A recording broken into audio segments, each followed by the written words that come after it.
Hello and welcome to Uncommonly Good MTG. I am your host, the wise, the determined, the resilient Dr. Yukon Suckit. Yes, thank you. Yukon Suckit. So I'm coming to you today from my secret underground headquarters, and I am bringing to you a deck I found over on the Aether Hub. Posted there by somebody named Phoenix0688. Thank you so much, Phoenix0688. So the story is, I don't know, I was poking around. But when I see things that talk about Saga decks, I always get really interested. I put one together a month ago, something like that. And I thought it was super cool.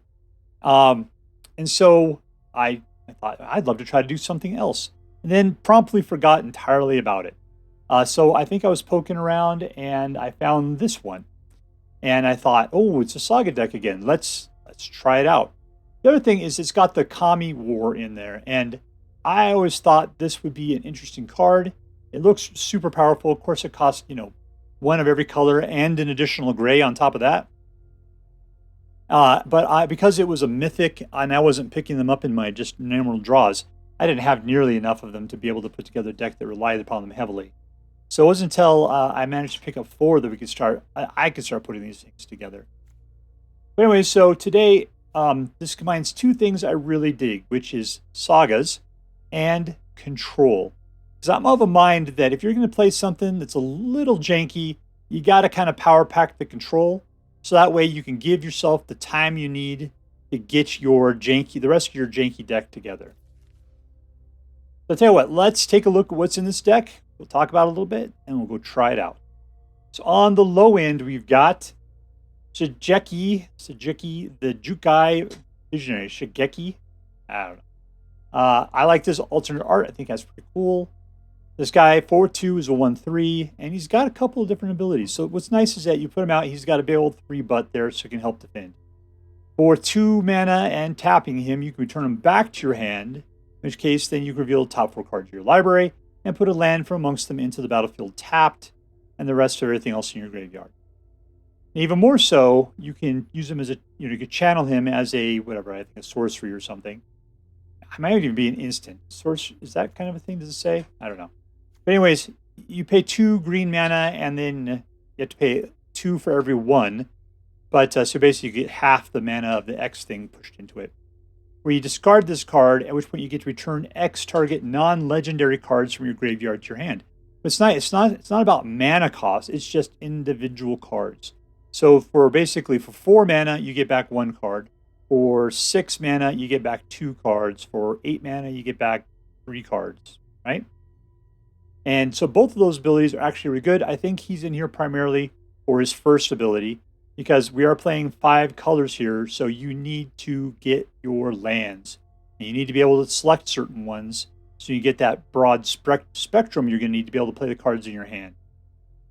We've got the Restoration of Eiganjo. So this is one of your first Saga we're going to run across here. On turn 1, you go get a basic lands out of your library and put it into your hand. On turn 2, you discard a card. And then when you do that, you return a permanent card with mana of 2 or less from your graveyard to the battlefield tap. Now that's, in this deck, 2 or less is Jukai Visionary or a land. So you don't have a whole lot to choose from here. On the 3rd turn, he turns into a Fox Monk, which is a Vigilant 3/4, and whenever it attacks or blocks, it creates a 1/1 Spirit token. So altogether, a fairly decent card that helps to ramp you up with the white, and then eventually you got a pretty decent blocker/attacker who also create little tokens that will act as speed bumps for the most part. Then we're going to wrap it into the Celestus. This card is, once again here, also for Rampitude. You get up to 3 mana, you can put this out. It could be any color. So it provides you 1 mana of any color. Plus, then with some other stuff, day becomes night, night becomes day. You get to gain a life and draw a card. And if you do, you get to discard a card. So we got some card draw, some life gain, and 1 mana of any color coming out of Celestus. It's a good card. I mean, If you see your opponent have one of these and you have a disenchant, you might want to go for it because this thing is just nothing but trouble. We got our second saga, which is Binding of the Old Gods, one of the Golgari favorites there. First turn, destroy a target non-land permanent an opponent controls. You destroy it. And then second turn, you go rampant for a forest. You put that into the battlefield tapped. And lastly, all your creatures gain Death Touch till the end of turn. And I don't know what kind of creatures we're going to have in this deck. There's a few over here, I suppose. It's not going to be the manlands. They don't pick up anything. So that's probably not going to happen. This is mostly about the first two. We get into the Doomskar. That costs 5 to destroy all creatures. This thing's going to buy you some time, right? You can foretell it, which costs 2, at which point then you're able to play it for only 3 mana. Of course, you have to have 2 white to do that. But at least you can get to it relatively early. You'll be able to clean the board, which is going to give you the time to get the rest of your stuff kind of going here. We got the Battle of Frost and Fire, costs you 5. And when it comes into play, it deals 4 damage to each non-giant creature and each planeswalker. So that's going to do massive damage to all of the creatures on the table. It's going to usually help you out quite a bit. On second turn, you get a Scry 3. And on third turn, whenever you cast a spell or mana with mana value of 5 or greater this turn, you draw 2 cards and then you discard a single card. So not bad altogether. So it's sort of a board wipe. You get a little bit of foreknowledge about the future, set your cards the way you like it. And then on your next turn, you're looking to cast something big that allow you to do some card drawing. Here's the Kami War, costs you 6, and it's a hard 6 too. Look at that.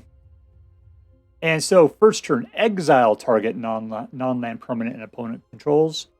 The turn after that, turn 2, return up to 1 to other target non-land permanent to its owner's hand, and then each opponent discards a card. So that is also pretty cool. And then lastly, it turns into a 6/6 flying trampling spirit dragon of all colors. And then whenever it attacks, the defending player chooses a non-land card in your graveyard. Return that card to your hand. And then this guy gets +X/+0 until the end of turn, where X is the mana value of the card that was chosen. So at least it's going to be a non-land card. And of the stuff you're going to have out there, you're really looking at least a 3, right? So this guy's going to be like a 9, like a 9/6 flying trample, which is super cool. We got the Brilliant Restoration, costs you 7, which is 4 whites. Big time, right? But return all artifacts and enchantment cards from your graveyard to the battlefield. So that could be pretty much everything in here, That's all coming back. Because even the Jukai here, or the Shigeki Jukai Visionary is an enchantment. So he's coming back. All of these are coming back. What's not coming back? Doomskar, Crab, Enchantment Turtle is. Ooh, that'd be super cool. Anyways, so here we go. We got Mirrorshell Crab. Now, this guy looks really expensive, and 5/7, kind of like middling, right? He's got Ward 3, which means he's be an awesome blocker. He's actually at 5. He's a good attacker, too. It's just that having the 7 be so big and his power be so low, you think, oh, he's not as great as he could be. Man, 5 damage is good. Just live with it. And he's also got Channel. And I found this guy is actually really excellent as a counterspell. Because that counterspell or ability, which is great, right? Unless his controller pays 3. And that is a good number that people have a hard time overcoming. We got 3 of those in there. Okay, so then we got the Colossal Skyturtle. This guy is also 7. I mean, look how many 7s we have. That's hard to believe we can actually get this deck working with so many 7s. But he's a flying 6/5 turtle with Ward 2. But you got 2 other abilities. One is basically bouncing.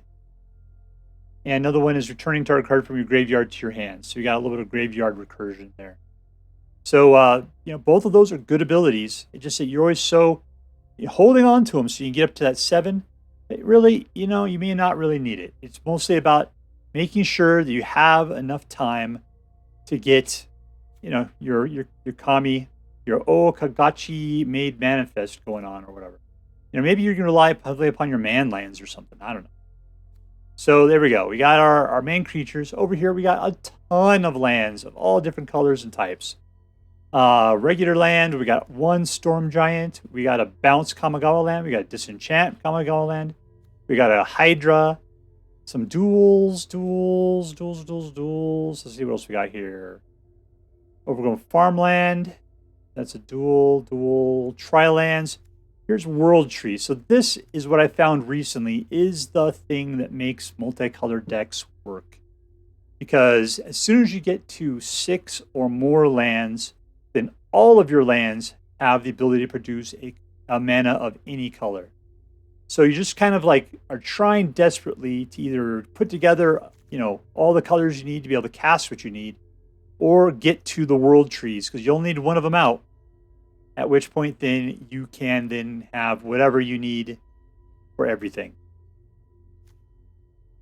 All right, so the questions are, can we get enough mana of the right type? Is that going to be a problem? Is this deck too, heavy on the mana value? We tell me here and take a look at it. This thing is a 4.8, which is pretty rough. Will this deck pull it out? Will it be a halfway decent deck? We'll just have to find out. Let's go see. And we're playing against MadMar. MadMar. All right, we got 3, 4 mana. 5, 6. Oh, we got lots of mana going on here. Let's go for this one. I was kind of dumb probably, but it was done. We got a ways to go. I mean, I could play the Restoration on the next turn. That's good. We're coming into a Binding of the Old Gods right on ramp.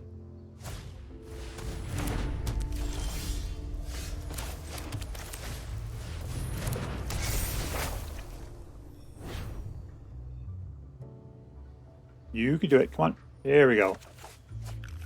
The selection has been made.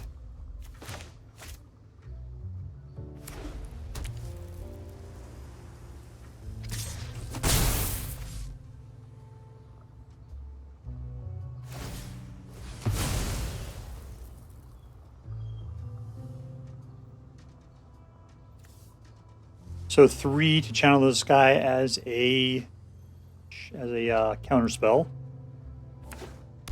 Got to remind myself of that. Do I got anything that's 2 or less? How about that land right there?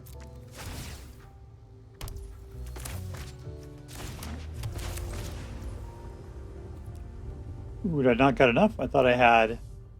Oh, no black. No black. Well, that is a bad situation. Alright, we're cool. What am I missing here? Does this thing have red? Nope. So we don't have red, we don't have black. We happen to have a lot of blue and white at the moment.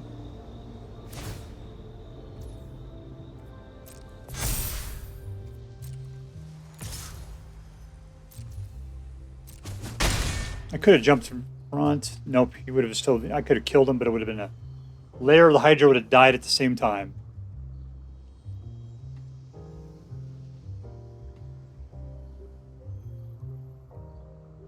It's hard to believe this is not black. I don't really care.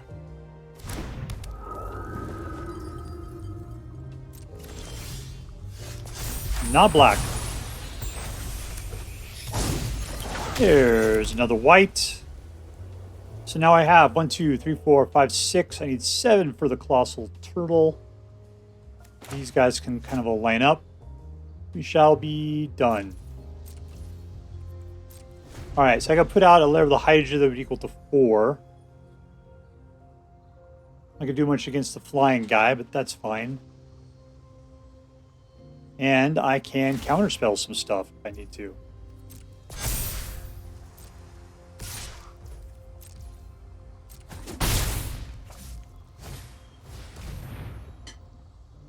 Do I care? Yeah, let's just do it just so that we can say we did it.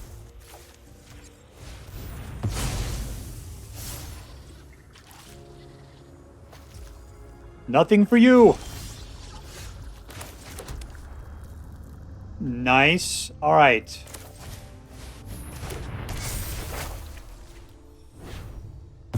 Lob.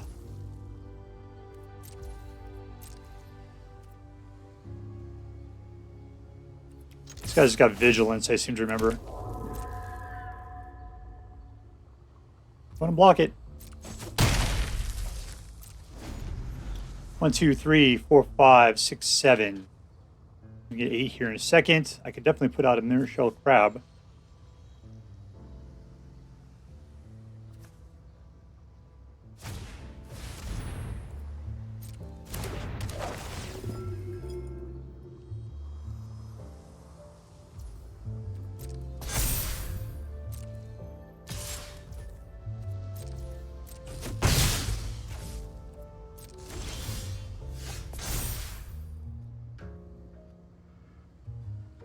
Let's see, I have one with black in it here. That one's good. Not that I don't have all the things I need. Let's go ahead and play a Economy of War. Take out Senior Grumpy Pants.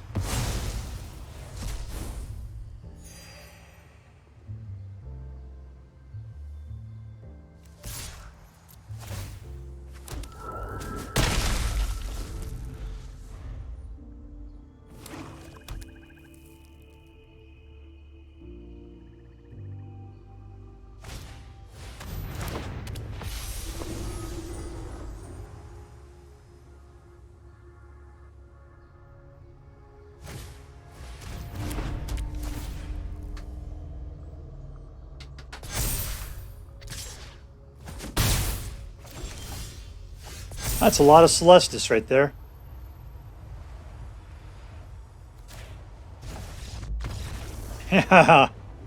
Victory! And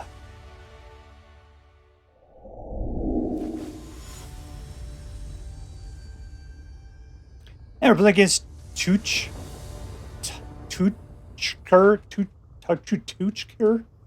I can't pronounce it. Toocker? That sounds right. Lots of good mana. I don't know, let's just go for it.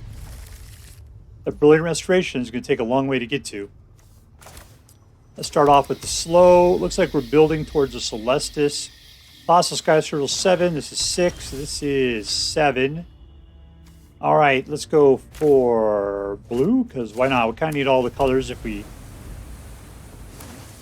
can't get to those trees.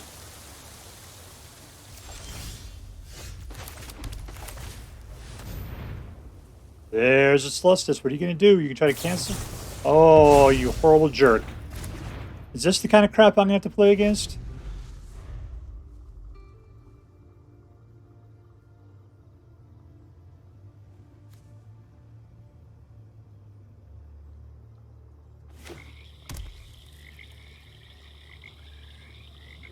I mean, I can sacrifice one of the Colossal Skyturtles to go get the Celestus again. How much does it cost us? It costs us 3 to do it.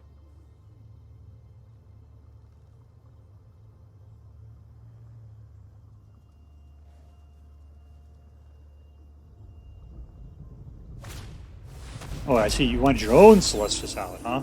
Only one? We're playing by Highlander game? Highlander rules here? Alright, let's go for 4.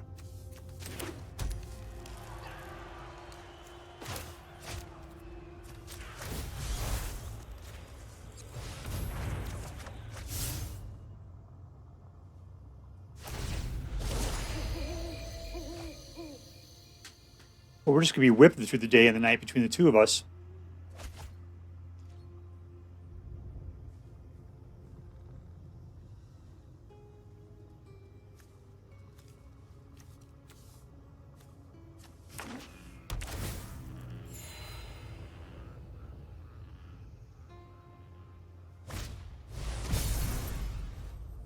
He's going after something. I don't know.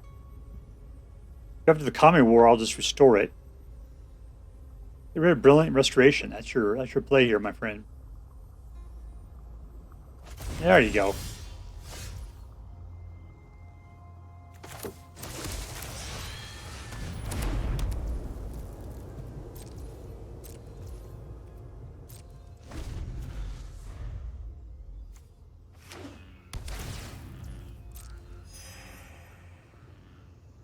All right, so we're up to 6. I bet you we could do the Kami War now. That's just a jerk. That's a horrible card to play. You're just like, it's like, I don't care what's going on. I'm just going to play somebody else's stuff.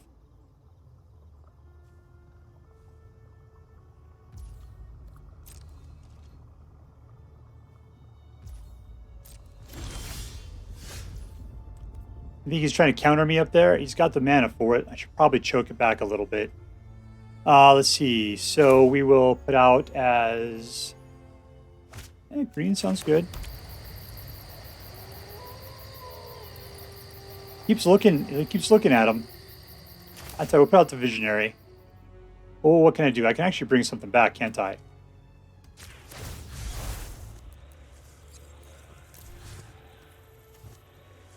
Can I actually play both? Yeah, I could do that. Auto pay. There you go. You're gonna counter that now.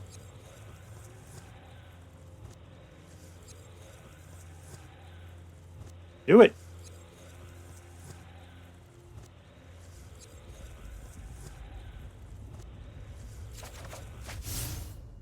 Nah, he's got a counter up there. He sees every card I have in my hand.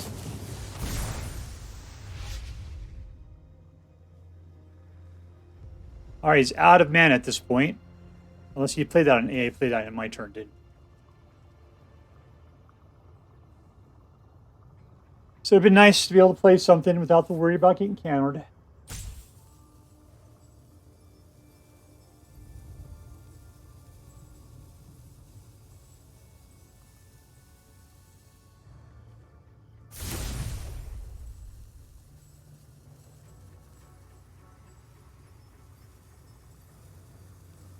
I see. They may even be my own cards. That's not a foretell. Oh, I completely guessed those cards wrong.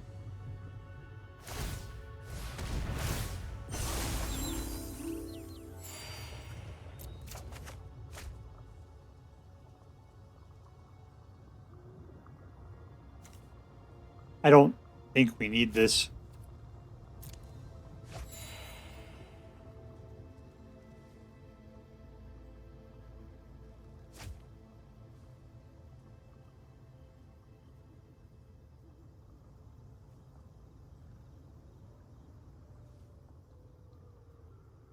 Come on, burn it up.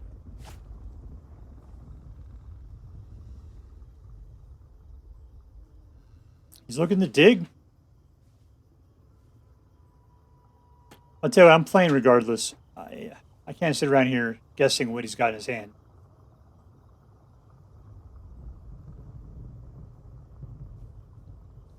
I could always Skyturtle it up. Got 2 of those guys. Yeah, let's do that.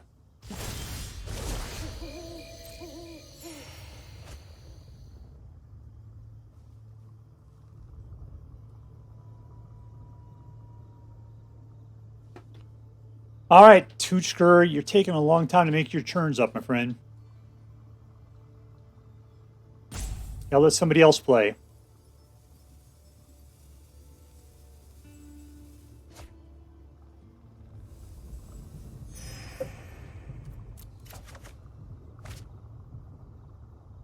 Do I even have? I have nothing over there. We'll get rid of one of those. That's fine. Okay, super. Here we go. Turtle!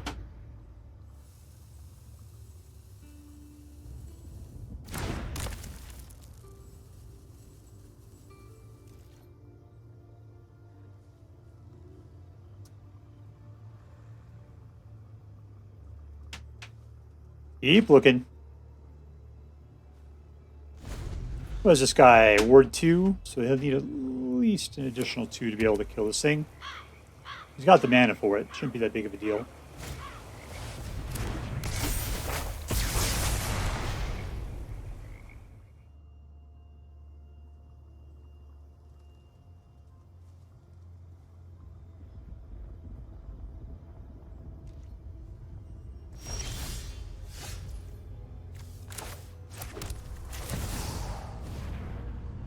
All right, you gonna counter that now? Nope.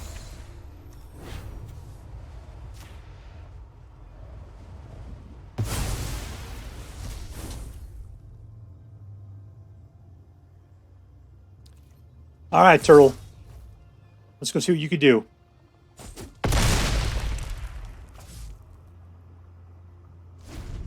Four more of those, and we should be someplace.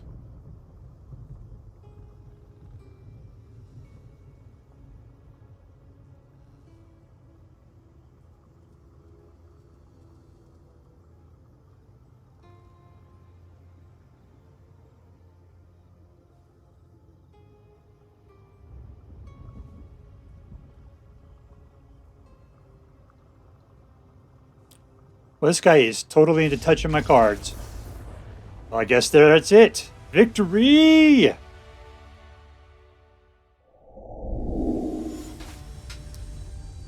I'm playing against Josh. Hey there, Josh. Alright, we've got 2 lands. I'm not liking it. I am very scared. Let's mulligan this thing. Much better. Let's keep it. And let's get rid of...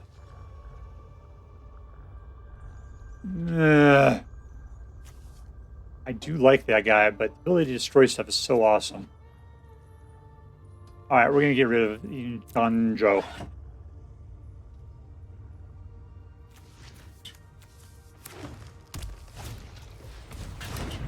Death Touch. Alright, we got ourselves a Doomskar. That should help us out. I just need 2 white. We're playing rule color here.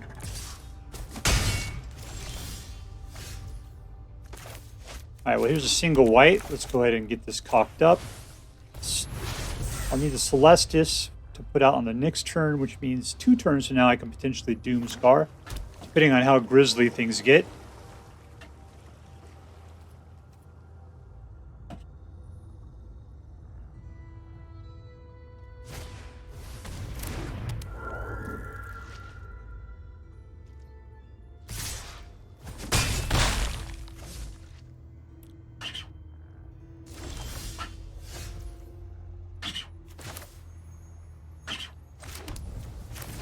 Alright, there's our Celestus. Okay, so we could disenchant the Ranger class if we felt like it.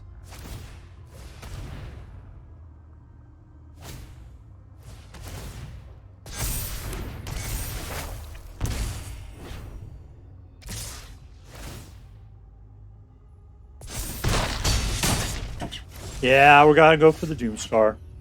We gotta go for the Doomskar. Boink.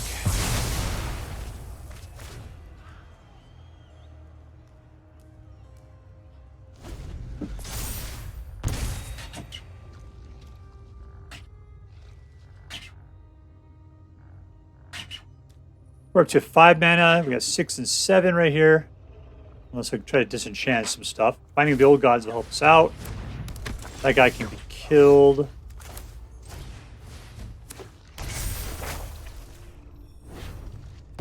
Suck it, suckerfish. Alright, we go. What's this? 7 and 7.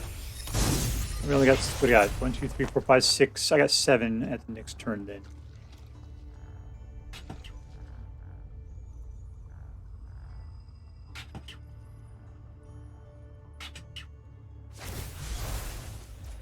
Now I don't.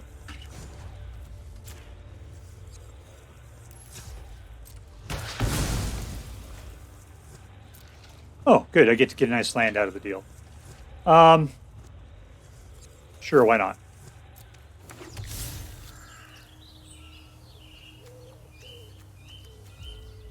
One mana of any color.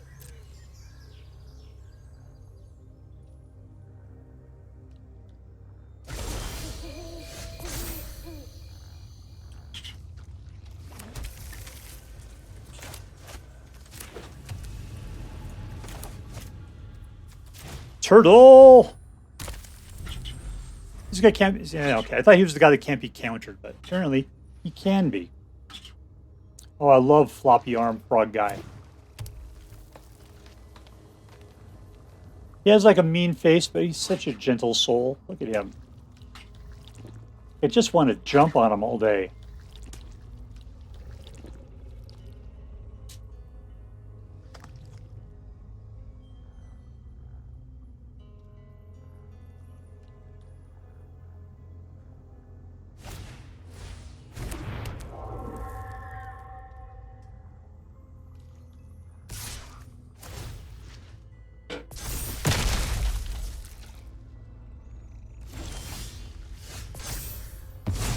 The touch!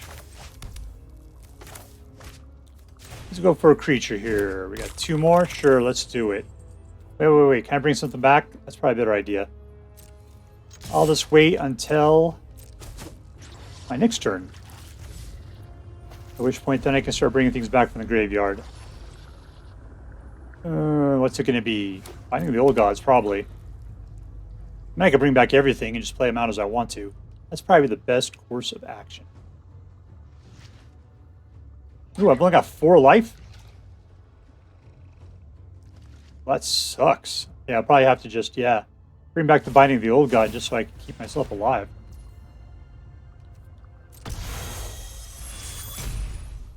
Yeah, it looks like I'm not going to make it to the next turn.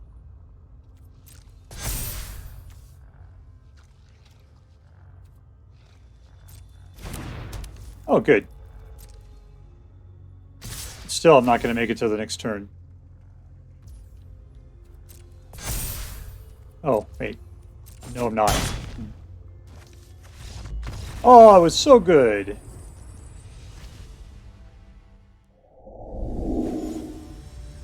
Now we're playing against Nacho 619. And we've got 3 mana.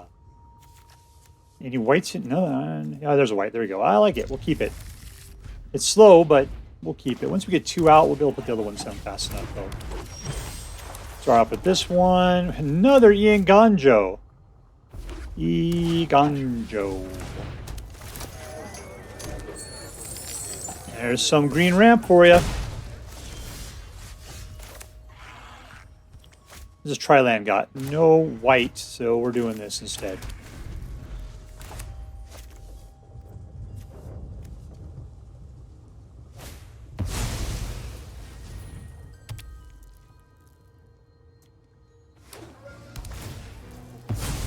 The question is now, can I make it through all of this crap so I can kill that teleportation circle, which is such a pain in the butt. But I got at least 2 more turns before that thing's happening.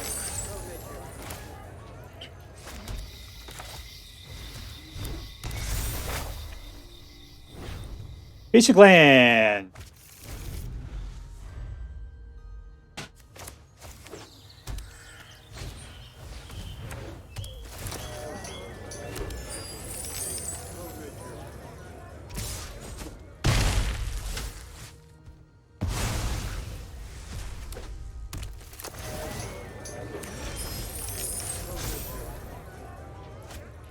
Let's see, anything in here for 2?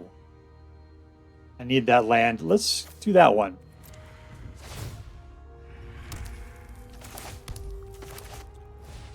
I'm going to bind an old god. Oink. No more tricks for you.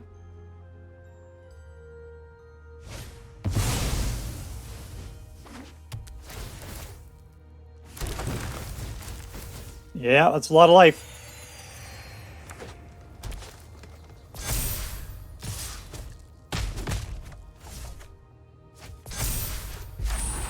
I'll let this happen first, apparently. Okay, 1. Oh, no. I was looking so forward to him. But you gotta do what you gotta do.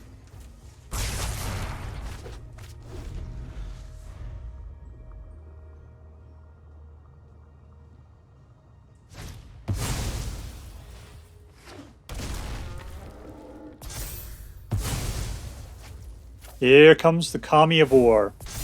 You can hear the Kami coming. Alright. I'm going to probably use this guy for bouncing.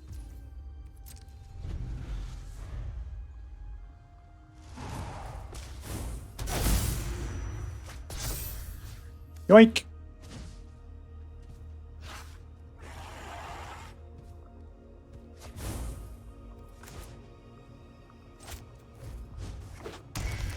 Four left over. That should be fine. 5 left over. Yeah, I want to keep the Soaring City available and ready. Oh, look who it is. I can't counter it.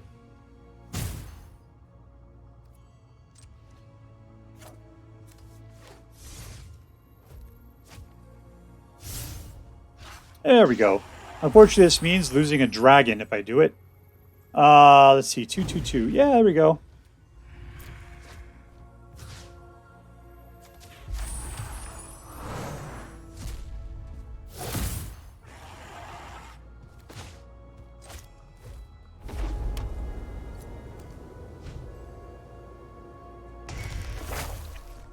And we still got planes available for picking. Let's put that out. All right, we can go ahead and tap this during his turn. There's Jetmir again.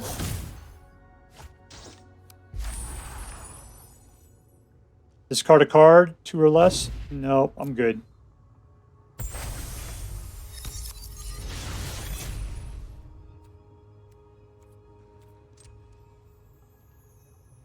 What does this guy even do? Got to pick something to put back into my hand. Nice.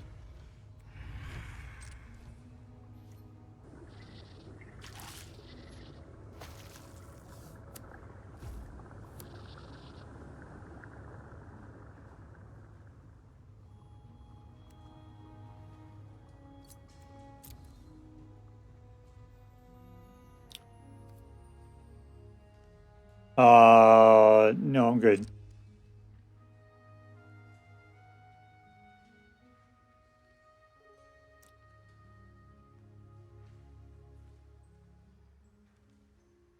Until my audio's starting to kick out there. All right. Sophie Spellbottom, here we go. Does he have 3 mana? Let me take a look here. 1, 2. He does not. This is going to be beautiful. Doink. Not for you.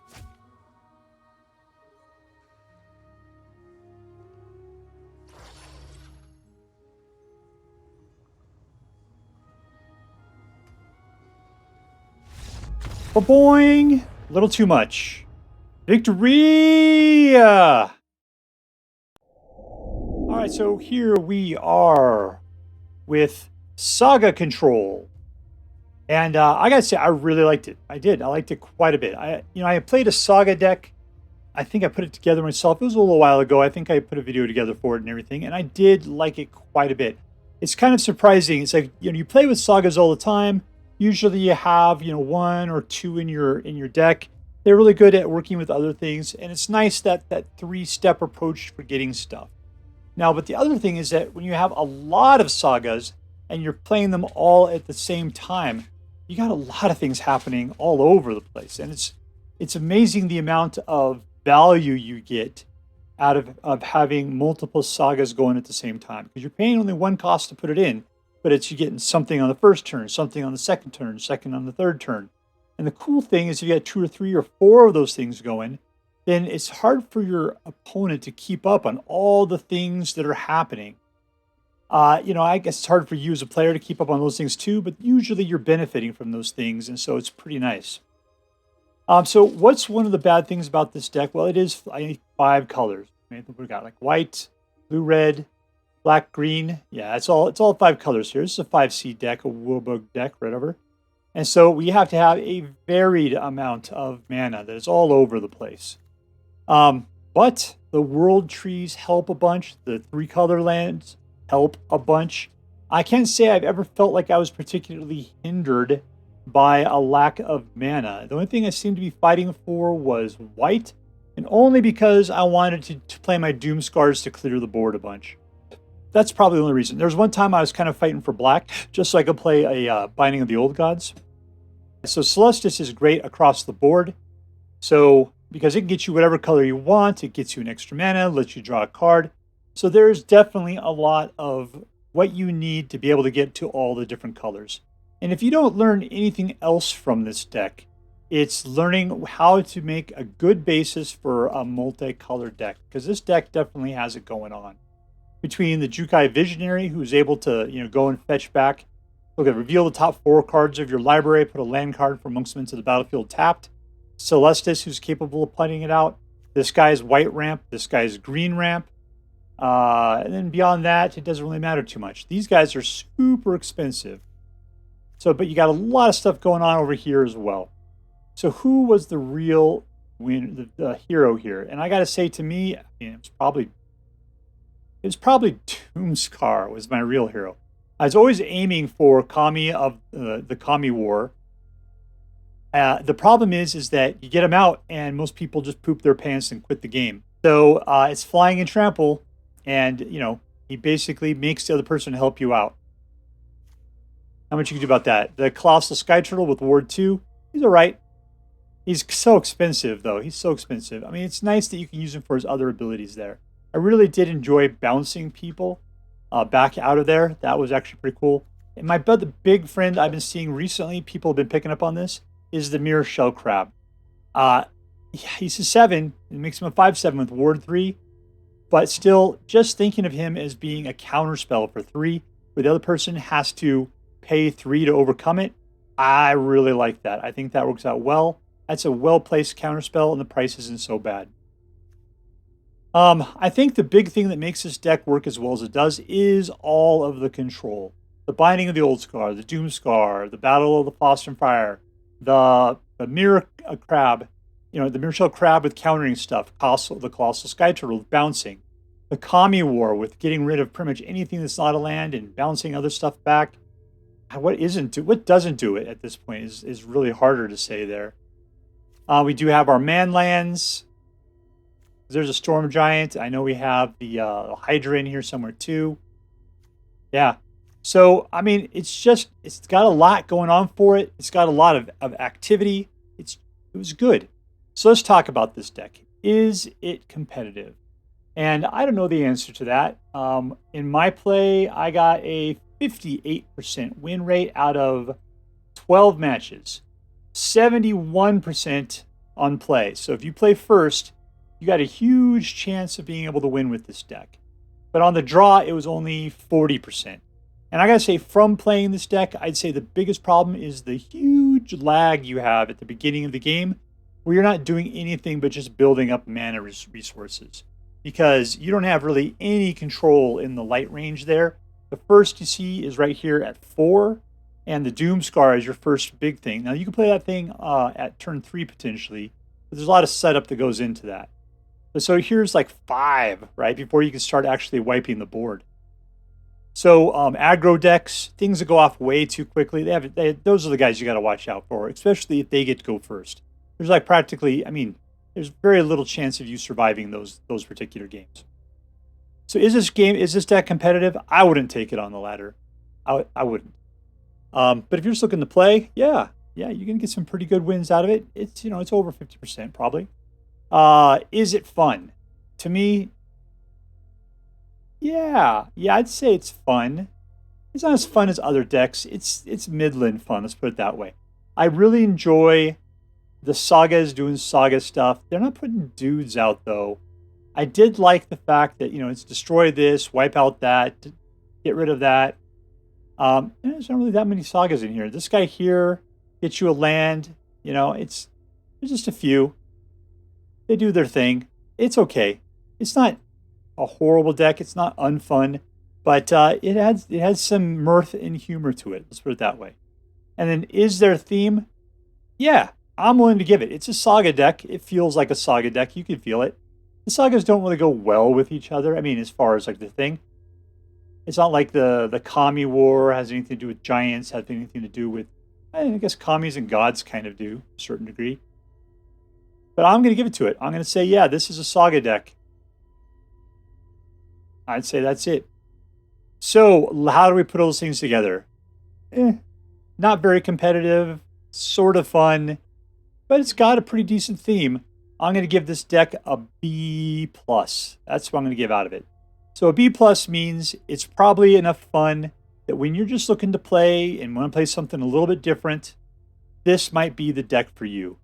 It has a good chance with all of the control of being able to pin down most stuff. You just got to watch out for those aggro decks. You know, what can you do about that except for play other decks?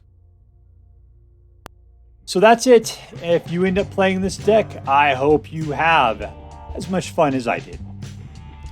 Alright, that's all for now. If you like this video, please make sure to like and subscribe. From all of us here in the underground secret headquarters of Uncommonly Good MTG, I want you to have a great day.